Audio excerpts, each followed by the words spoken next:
Македонија на врвот како најнапредна во реформската агенда, со реформи во образованието и дигитализација до европски пари. Потврда за успехот пристигна и од Европската Унија. Денеска Европската комисија ни одобри најмногу пари или 65,7 милиони евра од планот за раст за Западен Балкан. Во Македонија оценетите реформи вклучуваат мерки за подобрување на финансирањето на основното и средно образование и мерки за проширување на пристапот до дигитална инфраструктура и IT опрема во училиштата. Од предвидените 65,7 милиони евра, 30,6 милиони евра ќе бидат префрлени во државниот буџет, додека преостанатите средства се достапни за инвестициски проекти преку инвестициската рамка за Западен Балкан. Средствата што се наменети за инвестициската рамка за Западен Балкан, откако ќе бидат одобрени од одборот, ќе поддржат инфраструктурни проекти во одржлив транспорт, чиста енергија, дигитален развој и развој на човечки капитал. Проектите ќе се спроведуваат во тесна соработка со партнери од Западен Балкан и меѓународни финансиски институции. Европската комисија одобри 159 милиони евра за Македонија, Албанија и Црна Гора во рамки на програмата за реформи и раст.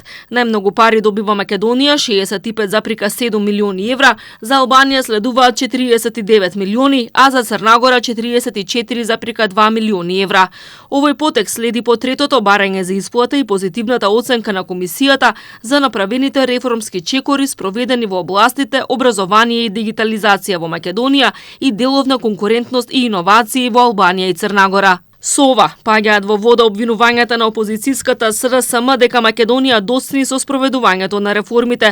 СРСМ постојано критикува дека повеќе од 2 години не е направен значаен напредок во исполнување на реформските обврски, додека роковите за нивна реализација се при крај. Со ова одобрување за исплата, вкупниот износ ослободен од оваа програма достигнува 212,8 милиони евра за Албанија, 89,3 милиони евра за Црна Гора и 142,1 милиони евра за Македонија.